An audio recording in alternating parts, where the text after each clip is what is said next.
La ville de Venise était fort riche et quoique son commerce fut déchu, cependant il se maintenant encore.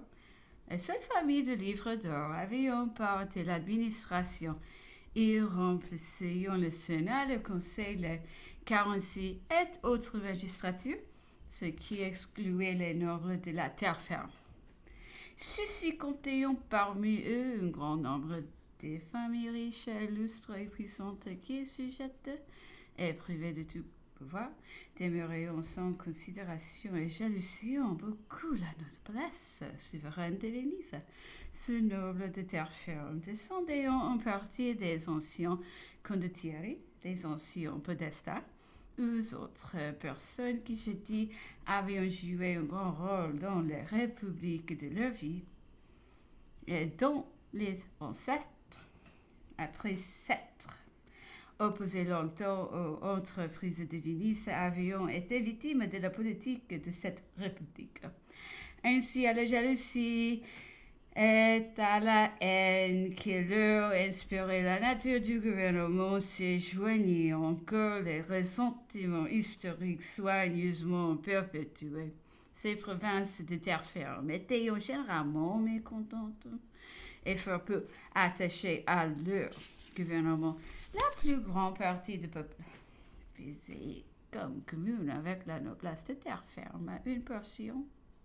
Cependant, s'attachait aux nobles vénitiens qui avaient des propriétés et des établissements dans presque toutes les provinces.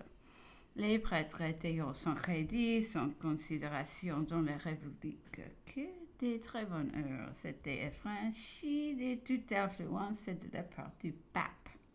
Le chef de la maison d'Autriche qui possédait Milan et Mantua en Italie est une portion de l'Istrie sur l'Adriatique avait beaucoup d'intérêt relié avec Venise. Et celle-ci qui avait à la redouter constamment, c'était toujours maintenu contre lui par l'équilibre de l'Europe, et spécialement par la protection de la France. Pour aller du Tyrol à Mantua par la Lombardie, il faut traverser le territoire vénitien depuis Rivoli jusqu'à Mantua, ce qui forme environ 2 jours de marche. Des traités et assurant à l'Autriche une route militaire, mais les troupes devaient la traverser désormais par petits détachements. Aucune autre route militaire n'était accordée au travers du pays, depuis la Dige jusqu'à l'Isonzo. Dans les guerres précédentes en Italie, l'Autriche était obligée de faire les communications de son armée par mer. Des Tristopo, les convois ne pouvant traverser le Frioul et les états de terre ferme, hormis la route de Rioli à Mantua. C'est ce qui donna lieu à la croisière du chevalier de Forbin sous Louis XIV, qui interceptait les communications par mer des Tris au Pau. Lorsque la première coalition se forma contre la France, les puissances engorgeront cette république d'y prendre part. Il ne paraît pas qu'il s'éleva à ce sujet de discussion sérieuse dans les conseils du y feront de même avis. Ils étaient tellement éloignés du théâtre qu'ils se regarderont comme étrangers à ces affaires et voudront demeurer neutres. Lorsque le comte de Lille choisit Vérone pour son séjour, Venise ne le accorda qu'avec le sentiment du comité de salut public, qui préférait savoir des prétendants à Vérone qu'en tout autre lieu.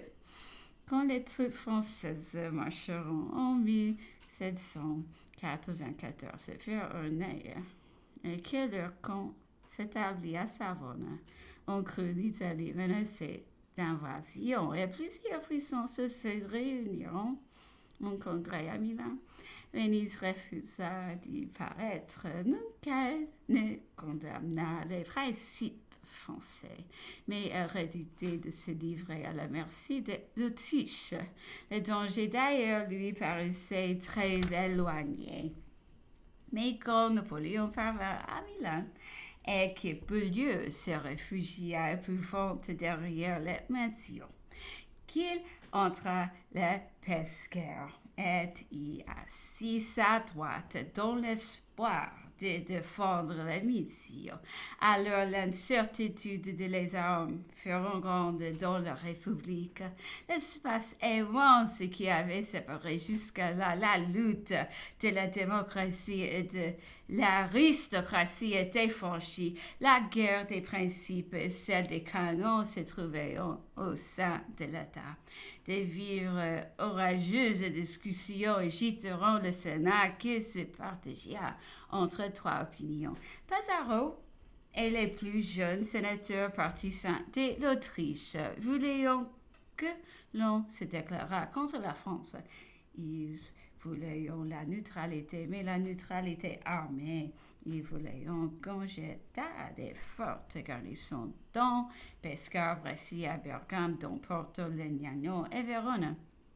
Qu'on déclara ces places de guerre.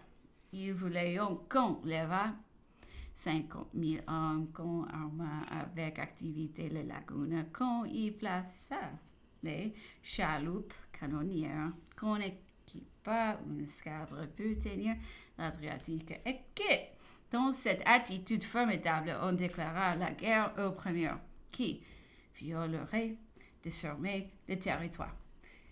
Ceux de cette opinion disaient que si la dernière heure était arrivée, il valait mieux périr les armes à la main que d'expirer honteusement.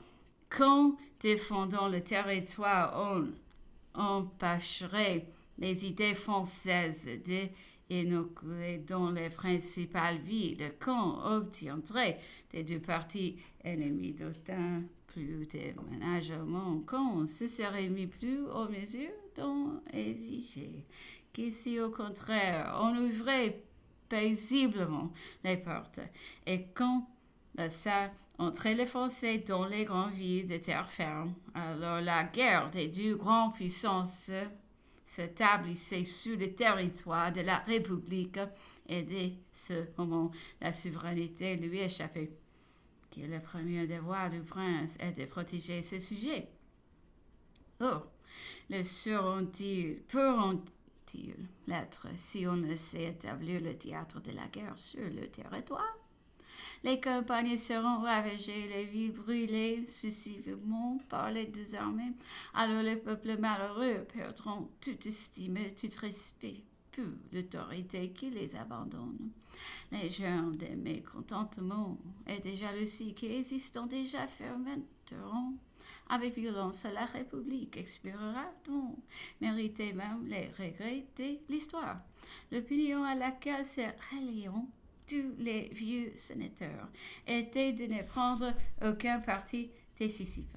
Ils avouaient que tous les dangers étaient vrais, qu'on avait à craindre tout à la fois et l'ambition de l'Autriche et les principes de la France, mais que ces mots étaient heureusement passagers, qu'avec du ménagement et de la patience, on éviterait les inconvénients qu'on craignait, que les Français étaient d'un naturel conciliant facile à caresser, qu'avec de bons procédés et des gouverneurs habiles tenant un grand état de maison, ayant quelques fonds à leur disposition pour les dépenses secrètes, on s'emparerait à l'esprit de leur chef, on se concilierait leur opinion qui déclarait de se fermer une neutralité armée, c'était déclarer la guerre à la France.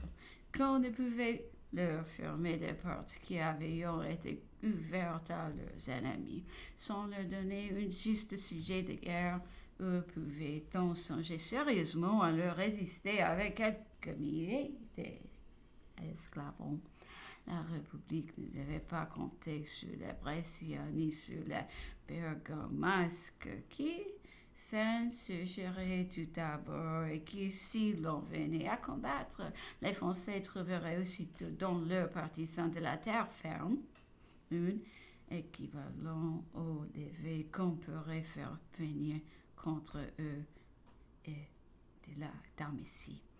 qui les mots étaient grand sans doute la crise dangereuse, mais qu'on n'était pourtant pas au point où les peignions, les têtes exaltées. La République avait traversé bien d'autres orages. Il fallait gagner du temps. C'était avec ce sage principe que leur ancêtre. C'était mais nous. Heureusement, la Providence avait fixé leur capitale dans une vie imprenable. Tous les efforts de la République ne devaient avoir but que de renforcer cette capitale en opposant à tout le reste la patience, la modération et le temps.